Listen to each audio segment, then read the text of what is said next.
noite a todos. Que a paz do Cristo esteja nos nossos corações hoje e para sempre. É motivo de alegria estar de novo nessa casa e agora na condição de cidadão riopretense. Eu morava em Franca quando estive aqui alguns anos atrás e agora estou de volta sendo riopretense. O IDH da cidade, quer dizer, o Índice de Desenvolvimento Humano da cidade, deve ter caído um pouquinho com a minha mudança para cá. Mas tudo bem, a gente ajeita isso aí. Gente, eu costumo dizer toda vez que eu falo sobre o Evangelho, que o Evangelho não é um manual de vida que vem prontinho para a gente obedecer e seguir aquilo e acabou. Estamos salvos. Isso fica por conta dos luteranos, não nós. Nós espíritas temos uma outra dimensão para ver. Não que seja superior, nada disso. Mas é diferente a visão espírita, né? A salvação reside em nós. Por isso o Evangelho é apenas, digamos, um orientador das nossas vidas. Mas é um orientador que nos desafia constantemente. É um desafio constante. E eu escolhi como desafio comentar com vocês essa noite sobre esse título aí do Evangelho segundo o Espiritismo, que faz parte dos 4 evangelhos escritos, os 3 evangelhos canônicos, mais o de João, né? E se refere a esse trecho de Mateus aqui, capítulo 7, versículos 15 a 20, que Kardec inseriu no Evangelho segundo o Espiritismo, capítulo 21. É desafiador? É desafiador. Graças a Deus. Porque se o Evangelho fosse um manual de conduta que a gente tivesse que seguir tudo certinho do jeito que está lá, isso é fundamentalismo. Então fica muito sem graça a gente seguir aquilo como uma... Não é um manual de conduta. A vida não vem com manual pronto. A vida não vem com manual. Vai muito do nosso livre-arbítrio, do nosso livre pensar, do nosso livre agir. E isso é que faz a vida interessante. Porque se todo mundo fosse conduzido como gado, não teria graça nenhuma. Há que se ter diferenças, né? Tem que haver diferenças para a gente poder crescer. É na diferença que a gente cresce, né? Jesus desafiou o Velho Testamento. Ele falava que veio cumprir a lei, mas não aquela lei que estava escrita. Aquilo era um manual para os judeus, não para ele. Ele fez muita coisa diferente do que estava escrito lá. E redundou no quê? Uma crucificação. Então nós temos que pensar o Evangelho dessa forma, como desafio. O que é que o Cristo quis dizer, Jesus Cristo, quis dizer com essa fala dele? O que o Evangelho está me passando? Não sei se eu já disse isso aqui para vocês da outra vez. A palavra Evangelho vem do grego e significa boa nova, boa notícia. E que boa notícia, boa nova Jesus nos trouxe? Sobre a existência de Deus? Todo mundo já sabia da existência de Deus. Sobre a realidade espiritual? Isso também os indianos já sabiam antes dos judeus, né? Reencarnação, os indianos também sabiam, os chineses. Então, não é uma parte do judaísmo também acreditava na reencarnação? Então, o que Jesus veio falar então? De uma boa nova, de uma boa notícia que está onde? Dentro de nós. Não fora de nós. Dentro de nós. Jesus inverteu o processo. Não é fora de nós que está a salvação. Está dentro de nós. E com um agravante para nós. A agravante é que a salvação está nas nossas mãos. Emmanuel diz num livro dele uma coisa interessante. Ele diz assim que o caminho evolutivo do espírito é solitário. O que ele quis dizer com isso? Que a mamãe, o papai, o vovô, a vovó, por mais que amem a gente, não vão evoluir por nós. Depende única e exclusivamente dos nossos passos no caminho da vida. Posto isso, vamos ao nosso desafio. Quero deixar bem claro aqui, que isso aqui o que eu vou falar essa noite é um ponto de vista meu, não é? É algo que eu trago, que eu traduzi. É um olhar que eu tenho para essa passagem do Evangelho. Então vamos lá. Existe uma dificuldade quando você fala de texto bíblico, que eu vou colocar aqui numa frase para vocês entenderem qual é a dificuldade.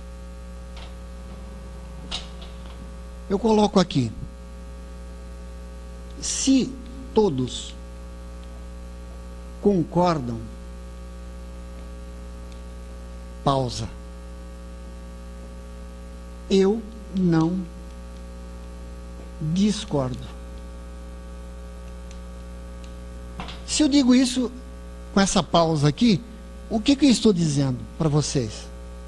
Se todos vocês concordam com alguma coisa que eu estou falando, então eu não discordo. Quer dizer, eu estou concordando com vocês. Não é isso? Agora, se eu puser uma pausa aqui, olha. Se todos concordam, eu não, pausa, discordo.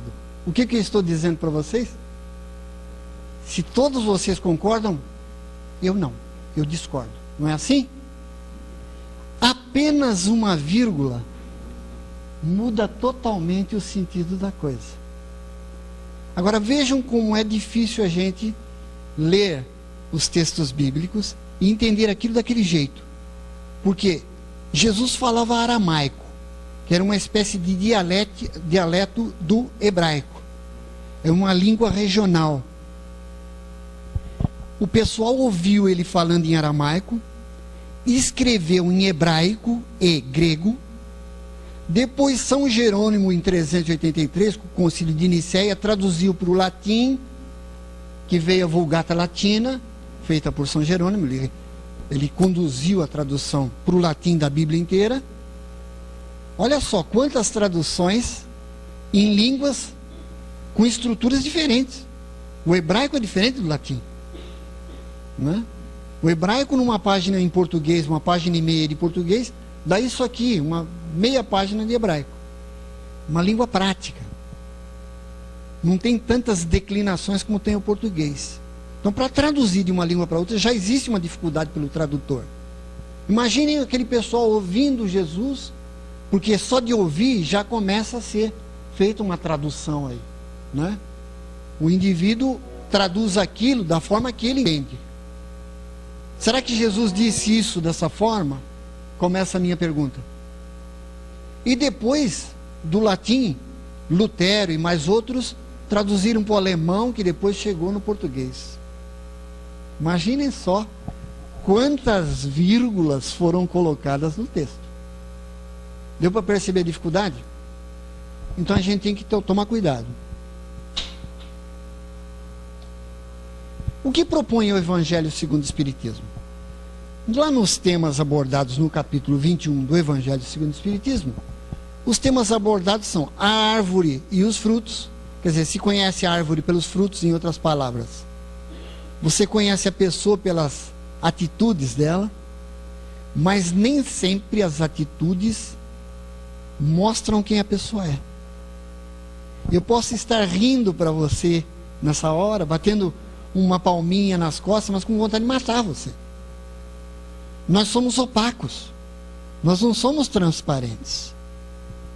Existe uma tela de Salvador Dalí, que ele pintou a Santa Ceia, do jeito dele, ele é meio maluco. E na tela tem uma coisa interessante que eu observei. O Salvador Dalí, ele pintou Jesus e o lago de, não sei se é o lago de Genezaré, atrás dele com um barco no lago. E você vê através de Jesus o barco, o lago. Então ele está ali transparente. A qualidade divina de Jesus era exatamente essa. Ele era diferente de todos nós porque ele era o quê? Transparente, segundo a tradução de Dalí. Nós somos transparentes? Não somos transparentes nem para o nosso companheiro ou companheira que vivemos há 40 anos.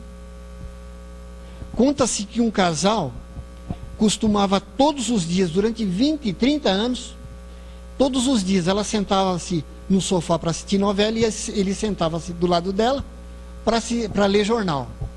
Um belo dia, A força acaba, era à noite, ele deixa de ler o jornal porque estava escuro. E ela deixa de assistir novela. Eles começaram a conversar, um com o outro, e se conheceram. Logo em seguida se separaram.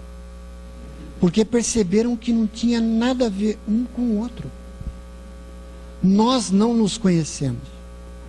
Se nós próprios não nos conhecemos a nós mesmos, imagine então o outro, em que a gente se esconde, somos opacos. Então, a árvore e os frutos. Precisamos ver isso aí direito. Missão dos profetas. Qual é a missão dos profetas? Missão dos profetas é de trazer uma lição de moral, de engrandecimento, de evolução, não é isso? A palavra profeta está assim envolta nessa nuvem, né, de tradução. O profeta é aquele que traz uma palavra boa. Mas segundo os evangelhos, existem aqueles que são falsos. Outro tema é não acreditar em todos os espíritos. É óbvio, né? O que Kardec estava fazendo era lidando com mesas girantes, que depois passaram para a cestinha e em seguida passou para a mão do médium escrever em psicografia as mensagens que ele recebia. Ele ficava ali fazendo um filtro naquilo, né? Hoje nós temos filtros no computador. Naquela época Kardec fazia no braço mesmo e com a cabeça. Então esses são os temas em geral que são tratados lá. E aí vem o nosso ponto de partida: guardai-vos ou acautelai-vos dos falsos profetas. O que isso quer dizer? Esse é o nosso ponto de partida. Isso aqui está numa linguagem, no meu ver, numa linguagem diretiva. O que significa isso? A linguagem das religiões em geral e das filosofias moralistas trazem esse caráter diretivo. Eu sempre vou falar para vocês: não façam isso, façam aquilo. Isso é fazer o bem, aquilo é fazer o mal. Então eu direciono vocês todos para um determinado conceito. Tá certo? Que isso é ruim e isso é bom. Aqui está dizendo para a gente tomar cuidado com os falsos profetas, não é assim? Isso é uma linguagem diretiva. É essa a direção que eu vou tomar? Não. A direção que eu vou tomar, e vou tentar, né, na verdade, é uma tentativa minha, é de criar uma linguagem reflexiva em cima disso aí. Que senão nós caímos no fundamentalismo. Disseram.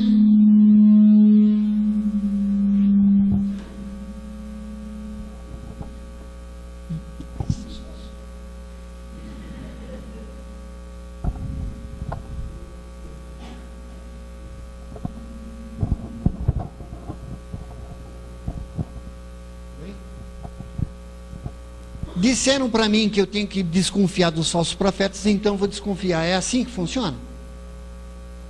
Não é assim, né? E vamos iniciar aqui com uma frase retirada também do Evangelho, que diz assim: não julgueis para que não sejais julgados. É comum a gente encontrar em reuniões de doutrinárias companheiros muito bem intencionados dizer isso aí: a gente não pode julgar. É proibido julgar. A diretiva é essa. Mas eu pergunto para vocês: dá para viver em sociedade, na vida de relação, a gente vive sem julgar? Como é que faz o professor? Como é que faz o pai e a mãe? Não há julgamento? Como é que faz para a gente votar? Não há um julgamento? Nós somos todos pessoas políticas, segundo Aristóteles. Então a gente tem que julgar, sim. E aí é que está o desafio na hora de julgar. Se o meu julgamento é justo, por que eu tenho que ficar temendo o meu julgamento? Se eu tenho que checar isso, se ele é justo. Se ele não tiver caráter arbitrário, né? Eu posso pensar assim: bom, eu sou corintiano. Aí aquele juiz, coitado da mãe dele, quando o juiz apita num jogo do Corinthians e Palmeiras, aponta o sinal do pênalti contra o Corinthians. O meu julgamento qual vai ser? Como bom corintiano, roubou. Eu estou fazendo um julgamento. Não é arbitrário? Mesmo que a TV repete, vendo que houve pênalti mesmo pela defesa do Corinthians, eu vou teimar naquilo. Isso é arbitrário. Então eu tenho que perceber isso também antes de fazer o julgamento. E se possuir o mínimo de intolerância possível, porque nós somos, por natureza, intolerantes. E às vezes somos tão intolerantes que a gente não tolera a intolerância.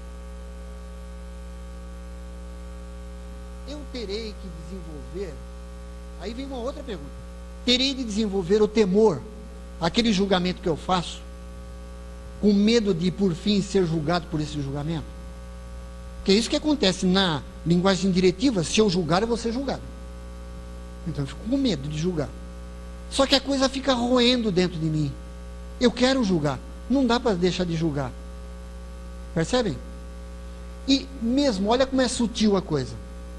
Se eu digo que alguém é bom, isso não é um julgamento? É um julgamento. Mas será que a pessoa é boa mesmo? Então fica aí essa reflexão para nós. Já começa aí a questão da linguagem reflexiva. É possível, faço a pergunta, viver sem julgamentos? O juízo não é uma necessidade constante na vida de relação? Porque se deixarmos de fazer qualquer juízo, qualquer um, deixamos de ser humanos. Passamos a ser alienados. O indivíduo que fica assim, sabe, equidistante de tudo, que fica temperando tudo, fica em cima do muro, digamos assim. Esse sujeito é alienado. Nós temos que tomar partido. Tem um trecho de um capítulo do Evangelho que Jesus chama os fariseus e os escribas de hipócritas de cima e embaixo. São vários versículos, Jesus chamando de hipócritas os fariseus e de víboras. Isso não é um julgamento pesado? Então, a linguagem diretiva é um mandamento para mim, um mandamento do outro. Seja um livro que a gente considere sagrado, seja um profeta que a gente respeita como profeta, seja o que for. A linguagem diretiva faz isso com a gente. Faz a gente ter uma escolha que não é nossa. E o nosso mérito, onde fica nisso? A linguagem reflexiva não. Traz para mim a responsabilidade de julgar. E isso fica interessante. Porque Voltaire disse uma coisa interessante. O famoso Voltaire, o filósofo francês do iluminismo. Ele disse o seguinte: eu não concordo com uma só palavra do que você diz, mas eu defenderei até a morte o direito de dizê-lo. Vou repetir. Não concordo com uma só palavra do que você diz, mas eu defenderei até a morte o direito de você dizer o que você está dizendo. Percebem? É essa postura que nós temos que ter, de não concordar, de fazer julgamento e acreditar que o outro também tem parcela de razão, tem o seu ponto de vista, e assim funciona melhor. Isso é democracia. Porque senão, de qualquer forma, a gente acaba caindo num paradoxo. E eu costumo citar um paradoxo que o meu amigo Sóstenes está aqui, a gente sempre ri a respeito desse paradoxo. É o paradoxo de Eubúlides, sujeito que estava lá de repente sem fazer nada e pensou nessa encrenca aí. Paradoxo de Eubúlides. O Eubúlides diz o seguinte, ele afirma o seguinte: eu minto, ponto. Aí vocês leem isso aí, eu estou afirmando que eu minto, não estou?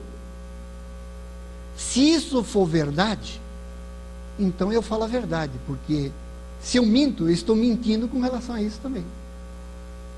Não é uma afirmativa minha? Vocês vão acreditar nessa afirmativa minha?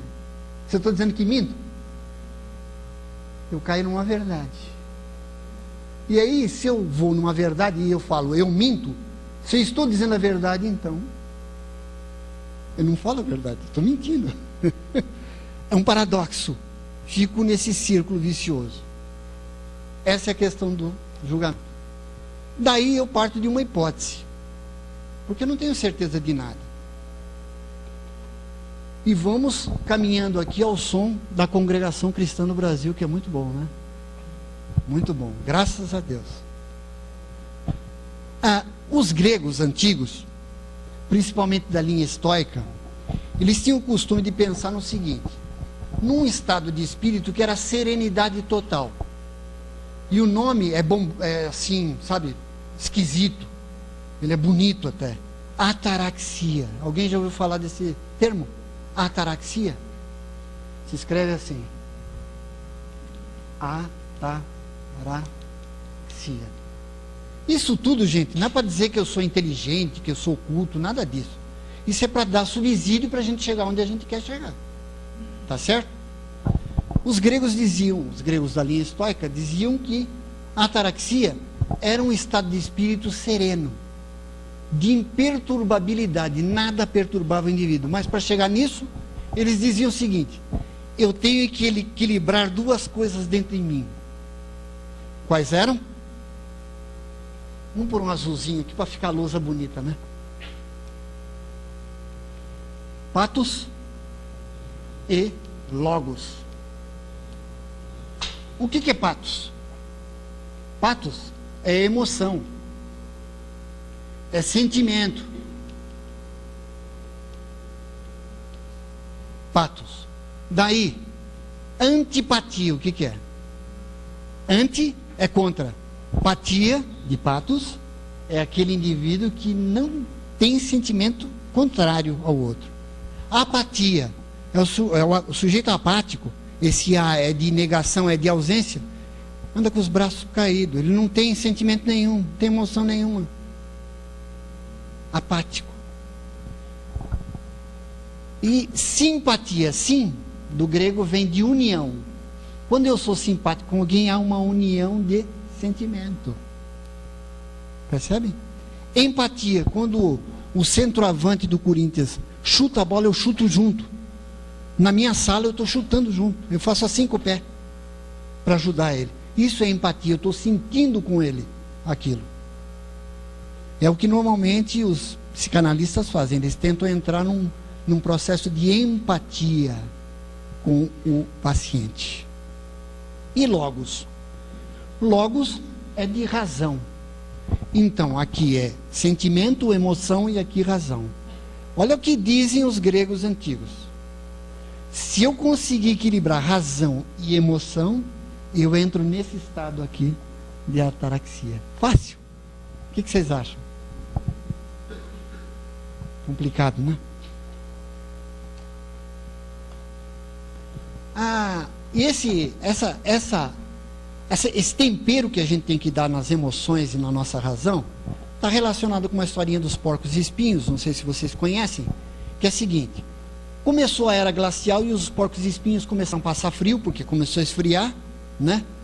Abruptamente esfriar, e eles começaram a se aconchegar um no outro, os porcos e espinhos, para se aquecer um com o outro. Mas o que acontecia? Um espinho de um feria o outro, então eles se afastavam. Só que eles perceberam o seguinte: se não ficasse junto, mesmo feridos, eles iriam morrer de frio. Aí eles decidiram se juntar. Então a vida de relação é essa coisa mesmo, um espinho o outro, e você vai controlando. E eu faço uma tradução dessa historinha. Eu digo que a gente não tem que ficar muito próximo e nem muito distante. Tem que, sabe, dar aquela, sabe, é dançar. O bom dançarino é aquele que sabe deixar a companheira ou companheiro livre para sair uma dança legal. Então a dança tem que ser entre patos e logos. Temos que perceber isso. Linguagem reflexiva. Aí cabe uma pergunta para a gente andar um pouco mais. O que somos? Alguém sabe aí o que é? Eu não sei o que eu sou. O que sou? Quem sou, eu sei. Meu nome é Humberto Espina, eu moro em Rio Preto, sou aposentado, careca, né, barbudo, e aí por diante. Eu sei quem eu sou, mas que eu sou, não. O que é essência. E eu não conheço minha essência. Não sei que sou. Percebe? Então a pergunta é: o que somos? Descartes, que é um filósofo francês, diz o seguinte, que nós somos res cogitans. O que é isso? Coisa que pensa. Cogito ergo sum, dizia ele. Ele concluiu isso. Quer dizer, penso, logo existo. Muitos outros filósofos discordam dele, mas ele disse isso. Ora, isso define tudo para nós? Penso, logo existo. Mas tem um monte de perguntas depois disso. Por que existo? Por que estou aqui? O que eu estou fazendo aqui? Para onde eu vou? São perguntas que dificilmente a gente sabe responder, mesmo os espíritas. Alguém aqui sabe para onde vai na espiritualidade depois de desencarnar?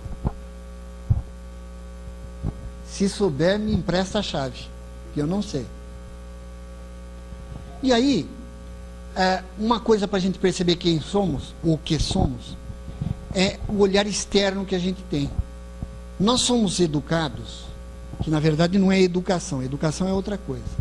Educação é tirar de dentro do indivíduo. O verbo educare do latim quer dizer tirar de dentro. A nossa educação não é educação, é instrução, é por dentro. Então a gente é instruído para se comparar com o outro, a ser maior do que o outro, a ser vencedor no meio de um monte de vencidos. Porque o sujeito só é vencedor se tiver um monte de vencidos. Não faz sentido. Eu não tenho que ser vencedor de nada.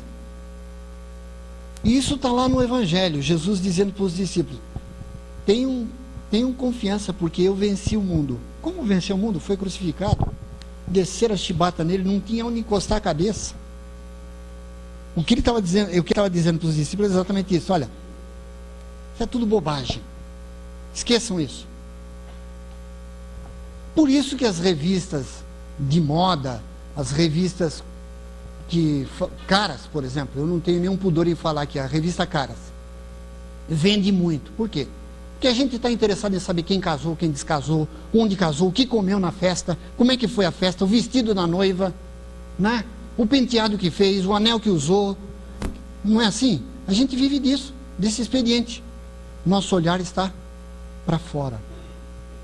E isso é a quinta essência do ateísmo. Porque quando a gente se compara com alguém é porque nós não estamos aceitando quem somos na verdade. E não aceitar aquilo que sou, eu estou negando aquele que me criou. Então eu sou ateu. É o cúmulo do ateísmo isso. Sócrates era um bom educador, porque ele tirava de dentro dos discípulos tudo que ele precisava para saber. O que propunha Jesus então? Conhecimento da verdade. Ele disse assim: conhecereis a verdade e a verdade vos libertará. Que verdade é essa? A verdade da espiritualidade, a verdade de Deus, a verdade dele. No meu ponto de vista, a verdade que temos dentro de nós. Essa genética divina que nós somos. Que eu não sei, preciso descobrir. Quando eu descobrir essa realidade espiritual que sou, e que posso fazer tanto quanto Cristo, ou até mais, porque Ele disse isso, então nós podemos, então, nos libertar. É conhecendo-nos que vamos nos libertando. E ele diz uma coisa importante que para mim é a base do cristianismo. Ele diz assim, ele foi perguntado pelos fariseus: onde está o reino de Deus? Jesus, se tivesse que obedecer às regras do judaísmo daquela época, deveria responder: está no seio de Abraão. Jesus não respondeu isso. Ele respondeu uma coisa que não entenderam. E muita gente não entende até hoje. Ele disse assim: o reino de Deus não vem por aparências exteriores. O reino de Deus está dentro de vós mesmos. Aí muda todo o parâmetro para nós. Se o reino de Deus está em mim, eu tenho que saber o que é isso. Eu não tenho que buscar num mundo maior, viver com os espíritos bons ou com os espíritos superiores, não. Eu tenho que viver comigo mesmo nessa realidade espiritual que é o reino de Deus em mim. E tudo será dado por acréscimo. Está difícil, gente? Até 15 para meia-noite dá para a gente conversar aqui para terminar esse bate-papo nosso? O que vocês acham? Então, para começar nosso bate-papo, eu tenho que colocar aqui na lousa o seguinte.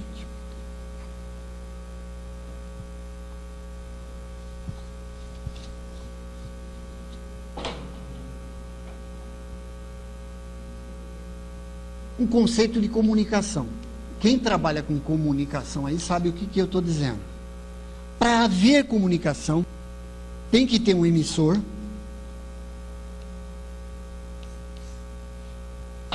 tem que ter uma mensagem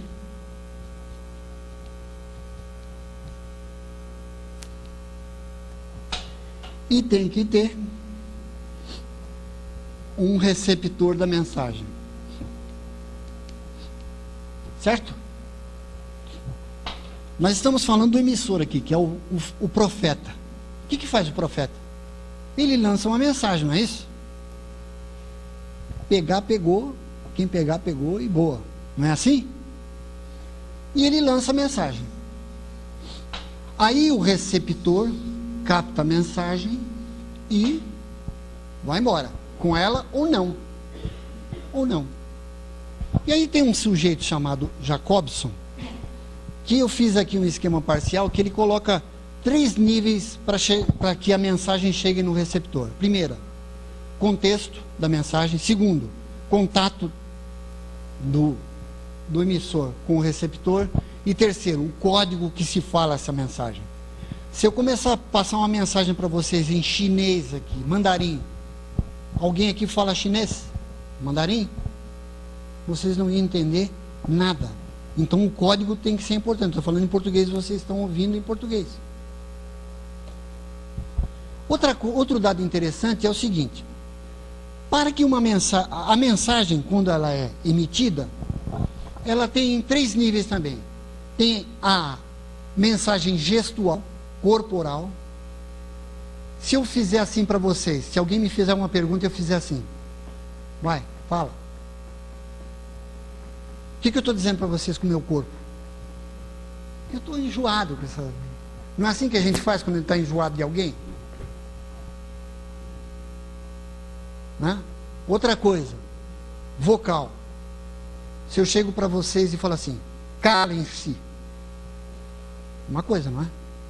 E se eu disser, calem-se? É diferente, não é? Eu estou falando para vocês se calarem. Mas calem-se. É uma coisa. Se eu falar, calem-se, é outra. Então, a entonação vocal também tem importância na comunicação. E por fim, verbal. Vocês querem saber como é que se dá essa transmissão de mensagem? O Albert Mehrabian, que é um pesquisador, falou que 55% da importância da mensagem vai pelo gesto. Não é assim quando a gente vai paquerar? Só fica no gesto, no olhar. O olhar diz tudo. O jeito de você se postar. Se eu chego para pedir um emprego assim, o que acontece? Quem vai me empregar? Ou se eu chegar assim?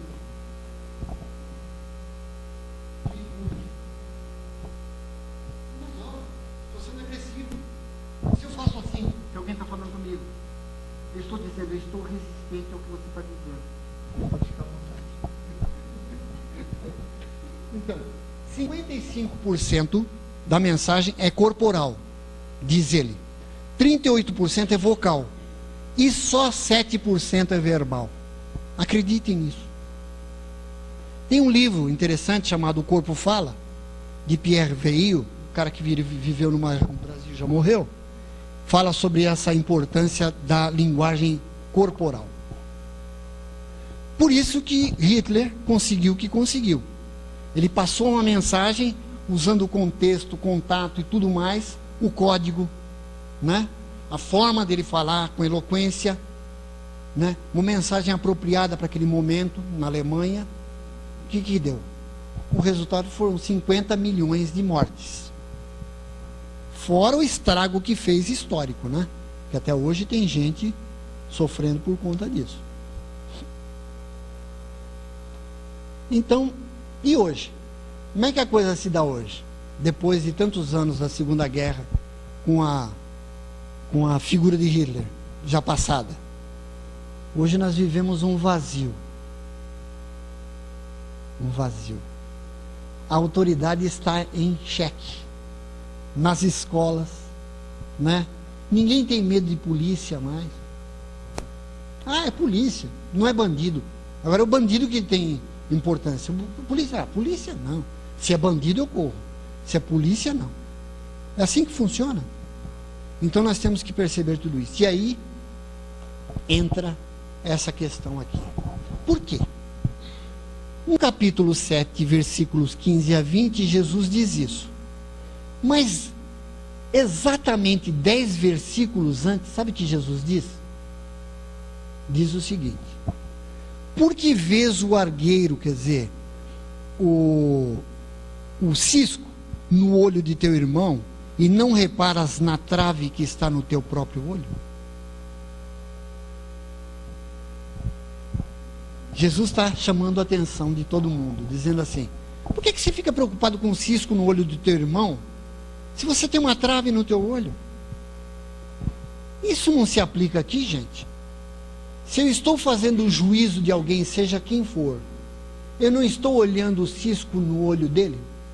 Não estou olhando o cisco no olho do emissor? Sem me preocupar com a trave no meu, então tem alguma coisa errada aí. Ou então Jesus quis dizer outra coisa. Então o que importa para nós aqui? Para encurtar nossa conversa. A mensagem, se ela não for boa, eu não vou ficar preocupado com ela, né? Se eu estiver atento, se eu estiver construindo algo dentro de mim, se eu tiver com os meus olhos não voltados para a revista de quem casou, quem descasou, se o vizinho fez isso, se o vizinho fez aquilo, se fulano foi demitido ou não, as nossas preocupações diárias são essas, é o outro, é a TV. Então, se eu estiver concentrado em mim, isso não vai fazer efeito em mim, e isso aqui também não. Então, onde que está o interesse nosso aqui? Aqui, ó. E aí entra a linguagem reflexiva de novo. E nós temos que construir alguma coisa. O quê? Tem uma técnica de vendas chamada merchandising. Merchandising é um grupo de técnicas para vender um produto. Se usa muito isso em supermercados, por exemplo, no comércio. Supermercado, onde fica a padaria e o açougue? Fica na frente do supermercado ou fica no fundo? O sujeito entra para comprar meia dúzia de pãozinhos, sai com uma cesta cheia de chocolate, de doce, isso aqui, não é? Porque eles apostam que quando você estiver passando pelas gôndolas, você vai vendo alguma coisa e vai comprando, vai tendo gosto, principalmente se entrar com fome. Entrou com fome no supermercado, vocês já repararam que no supermercado tem doces, balas, tudo que é para criança perto do caixa? Por quê? Porque é a hora de você parar ali com a criança que você está segurando. Aí a criança fala: mãe, compra, mãe, compra, mãe. Aí começa aquela perturbação. A mãe compra, querendo trucidar o moleque. Você vai ver em casa o que eu vou te fazer. Eu vou te comprar, pronto, bem, era aí. É assim, para forçar a venda. Isso chama-se merchandising. Os produtos de primeira necessidade estão tudo embaixo. Os produtos de segunda, terceira necessidade estão tudo no nível do olho, que é para a gente enxergar. Os de primeira necessidade nós vamos procurar. Os de outras necessidades, tudo na altura do olho. Isso é merchandising. Eu me lembro que, anos atrás, em São Paulo, as lojas de calçados faziam o seguinte: eles tiraram o degrau da loja e puseram o piso da loja igualzinho da calçada. Então o sujeito parava para ver só para ver um sapato, que ele saiu para comprar lá um Presto Barba, e ele passou em frente à loja, viu um tênis que ele interessou, e ele, psicologicamente, ele já está dentro da loja, porque o piso da loja é o mesmo da calçada. Aí vem a abordagem do vendedor: vamos lá, vamos ver, o que o senhor se interessou por esse tênis? Fica bom no teu pé, e leva para dentro. Levou para dentro da loja, ele quer ver um tênis, aí ele se convence de ver o tênis. Ele traz 7, 8, 10 caixas para o sujeito, e vai deixando o sujeito constrangido. Ele saiu para comprar um Presto Barba e chega em casa com 6 pares de sapato satisfeitos. É assim que funciona merchandising. Então nós somos presas fáceis. Outra coisa interessante, eu vou buscar em Pietro Baldi. É um autor, filósofo, espiritualista, que ele diz que a humanidade pode ser colocada numa pirâmide. A base da pirâmide é a maioria de nós. Depois tem mais 3 degraus aqui, que não nos interessam. Nessa base aqui, que é a maioria, grande maioria, estão aqueles que ele chama, em outras palavras, de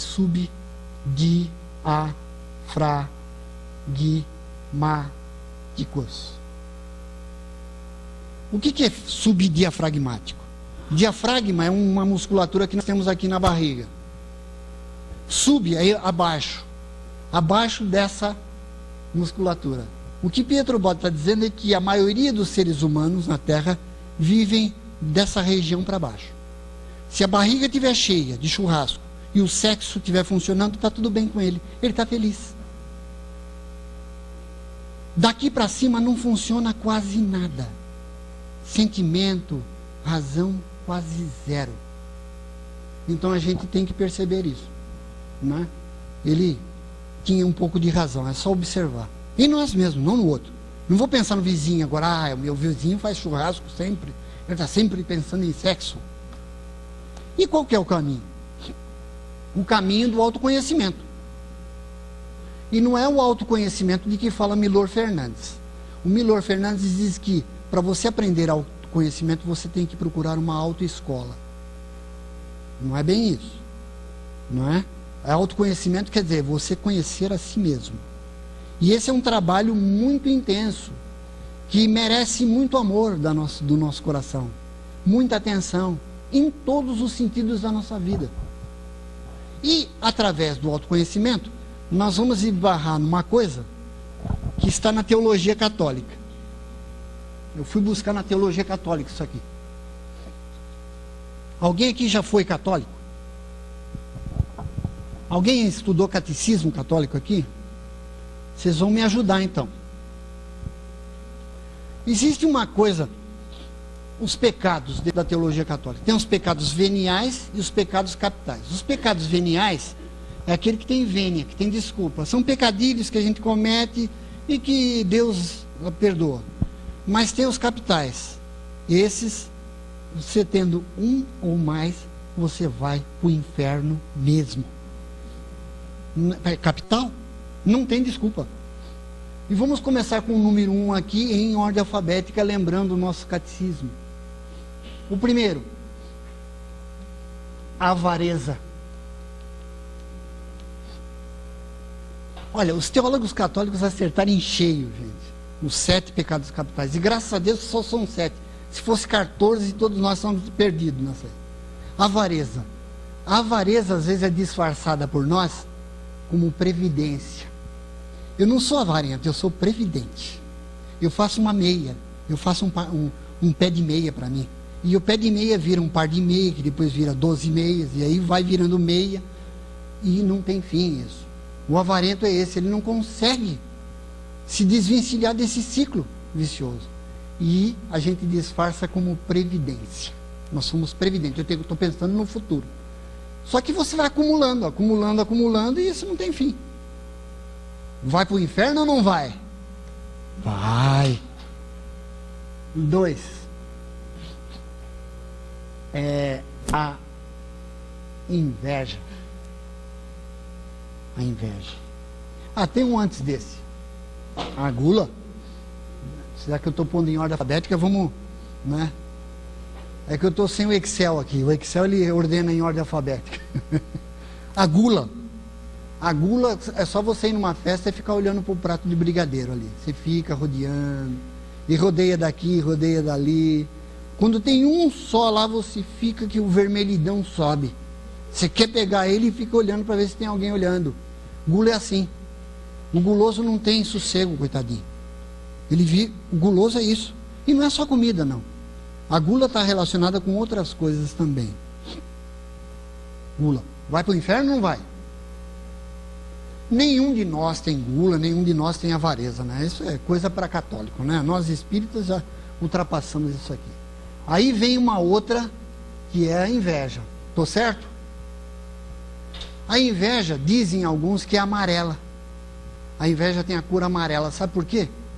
Porque o invejoso, quando sabe de alguma vitória sua, de alguma coisa que você conquistou, ele chega para você: oh, que bom, gente, que bom que você foi promovido no meu lugar lá na empresa, que legal, e dá aquele sorrisinho amarelo, né? Não é assim que funciona? E é por que amarelo? Porque ele sofre uma contração dos vasos sanguíneos por conta daquela raiva que ele sente, e então falta falta-lhe sangue no rosto e ele fica meio amarelo. Percebe? Então, como ninguém é invejoso aqui, ninguém inveja ninguém, portanto, os católicos que se danem com o inferno. Eles que são invejosos, não é verdade? Nós não estamos nessa aí, né? Depois vem o quê? A ira. Quer um exemplo? Eu estou atrasado com o meu serviço, saí de casa sem tomar café e estou passando num farol, o farol abre para mim, aí passa aquele bicicleteiro fazendo fusquinha para mim. Devagarinho. Você faz o quê? Você pensa, põe a cabeça para fora e fala assim, um bom dia para você, é isso que você fala? Não é, né? Então, mas isso é por conta dos católicos, nós não estamos nessa. 5, no caminho do nosso autoconhecimento. Para se livrar disso aqui, ó. É tudo para se livrar disso. A gente tem que pensar. Qual que é? A luxúria. Luxúria são os prazeres. E luxúria não está envolvida só... Esse pessoal todo aqui, ó, são todos diabos que tomam conta da nossa alma, segundo a teologia católica. Tem um diabo para cada coisa, né? Um demônio para cada coisa. Esse demônio aqui, assim como os outros, eles ficam nas dobras da nossa alma. A gente cria um desculpismo para não parecer que é. Mas dentro da nossa alma a gente percebe que aquilo está se movimentando. Que bom que você foi promovido no meu lugar, eu fiquei tão contente. Não é? Assim, nossa, o meu vizinho ganhou na Mega Sena. Que legal, ele é um homem bom, ele merece. É assim que funciona. A luxúria é prazer. Aquele infeliz do meu cunhado, eu já tinha preparado minha bagagem para a gente fazer uma viagem de turismo em algum lugar. Agora aquele infeliz do meu cunhado me chega com uma enxaqueca e fala que não pode ir. Estragou o passeio de todo mundo. Ah, ele não vai porque ele é muito divertido, então não quero ir. Aí ninguém vai, eu não vou sozinho. Então eu fico infernizado com isso. É luxúria. Além dos prazeres na área sexual também, né? 6. Essa aqui ninguém tem, eu tenho certeza, gente. Espírita não tem isso aqui. Preguiça. A preguiça tem outro nome para nós. Lazer. Eu tenho que ter lazer. Trabalho muito, eu tenho que... Ora, afinal de contas, eu tenho que ter lazer. Só que o lazer, ele fica daquele tamanho. A gente faz lazer demais. Não funciona. Vai para o inferno mesmo. E 7, e última, graças a Deus. Porque se tivesse 14, Deus me livre. Alguém sabe? A soberba. A soberba é mãe de todas as outras. Soberba é orgulho. Como nós somos soberbos. Quando você vê um católico falando, eu não acredito na reencarnação, o que você faz? Coitadinho, não acredita na reencarnação. Às vezes ele está 1000 anos luz na sua frente espiritualmente. Porque isso não dá direito de você ser superior a ninguém, porque você acredita em reencarnação, porque você é médium bom na mesa, porque você é um bom orador espírita, porque isso e aquilo, porque você leu todos os livros de Kardec. Bobagem. Às vezes aquele sujeito está fazendo muito mais que você, espiritualmente falando. Então, mas como nós somos soberbos, a gente acredita que a congregação que está cantando agora, coitadinhos, vamos orar por eles. Quando eles passarem do outro lado, eles vão ficar dormindo e a gente vai ficar acordado no umbral, mas nós vamos ficar acordados. Porque a gente se esquece de tudo isso, né, gente? Pessoal, a coisa é difícil. Por isso a gente tem que tomar cuidado com essa questão de julgar o emissor da mensagem. Nós temos que nos preocupar com quem? Com a gente. Isso é uma linguagem reflexiva. Tem que pensar em mim. O que eu estou fazendo aqui? De que forma que eu estou agindo? Eu sento na mesa enquanto não vejo a última costelinha comida, eu não paro. Não é assim que funciona? E pega o ossinho lá e acaba, o coitado do cachorro está esperando, você não dá o ossinho para o coitado. Você rói o danado. Bom, enfim, um caminho é o do amor. O caminho do amor ele é complicado, porque nós não sabemos o que é o amor. Tem um pensador indiano chamado Jiddu Krishnamurti, que eu gosto muito, que ele fala assim: vocês estão me perguntando o que é o amor, mas vocês só vão encontrar o amor naquilo que ele não é. Esquisito, né? O que Krishnamurti queria dizer para nós que tudo aquilo que a gente chama amor, não é amor. O nosso amor é posse. Eu amo minha esposa, mas se ela me trair, eu mato ela. Que amor é esse? O meu filho, dei minha vida para ele se formar. Trabalhei a minha vida inteira para o meu filho se formar. Agora ele é um ingrato. Isso é amor? Então nós temos que perceber tudo isso, gente. Nosso amor não é amor, é posse. Por isso que o Krishnamurti disse: tudo que vocês chamam de amor não é amor. Porque o nosso amor é feito de sacrifícios. Essa palavra é interessante, sacrifício. O que é? Um ofício sagrado. Então a gente, quando você se sacrifica, quando você cria a noção de sacrifício, isso não é amor. O amoroso não pensa em sacrifício, ele ama. Ele faz. Porque faz. E acabou. Quem de nós faz assim? O amor, ele é intransitivo. O amor que a gente entende aqui é o amor transitivo. Eu tenho que amar alguém, tenho que amar algo. Mas no caso, o amor divino é um amor intransitivo, quer dizer, ele não transita. Eu amo porque amo, diz Padre Vieira. Não tem porquê e nem para quê. Quem ama de verdade não tem porquê amar. Eu amo porque isso, aquilo, aquilo outro. Eu amo para que isso, aquilo outro. Padre Vieira diz que quem ama, o amor fino é aquele que não tem para quê e nem para quê. Nem por quem. É intransitivo. Difícil. Muito difícil. É esse o desafio do Evangelho que eu disse no início. E voltando à contradição, para fechar. Por que Jesus disse isso aqui? Num dado momento ele fala isso, e num outro momento ele fala aquilo que eu apaguei aqui. Que a gente não deve se preocupar com a trave. Olha, se eu tenho que me preocupar com a trave no meu olho e não com o cisco do olho do outro, então eu não tenho que me preocupar com o cisco no olho do meu irmão, do emissor. Eu tenho que me preocupar com a trave no meu olho, que me faz cego para essas coisas que estão se movimentando dentro de mim. Então eu tenho que refletir sobre isso. E a vida fica mais saborosa desse jeito. Acreditem. Quem vive nesse desafio constante de se concentrar em si e não se preocupar com mensagem, a mensagem pode chegar de qualquer maneira e não vai atingir, porque estou concentrado em mim. Não de forma egoísta, mas de forma dinâmica, divina. Por isso que Jesus disse o seguinte: buscai o reino de Deus e o resto vos será dado por acréscimo. Ora, buscar o reino de Deus onde? Dentro de mim mesmo. Porque ele mesmo disse: Regnum Dei intra vos est. Está lá na Vulgata Latina. O reino de Deus está dentro de nós mesmos. Então, ficando com essa reflexão, eu quero ler aqui um texto do Carlos Drummond de Andrade, que define muito bem o que é que acontece com a gente. Peço permissão para ler para vocês. Chama-se Eu Etiqueta. Em minha calça está grudado um nome, que não é meu de batismo ou de cartório. Um nome estranho. Meu blusão traz lembrete de bebida, que jamais pus na boca nessa vida. Em minha camiseta, a marca de cigarro, que não fumo, até hoje não fumei. Minhas meias falam de produtos que nunca experimentei, mas são comunicados aos meus pés. Meu tênis é proclama colorido de alguma coisa não provada por este provador de longa idade.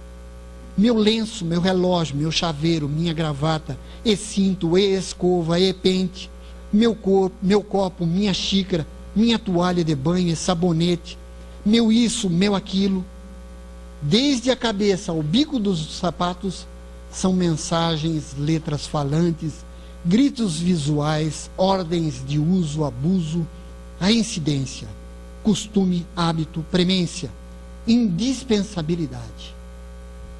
e fazem de mim homem anúncio itinerante, escravo da matéria anunciada.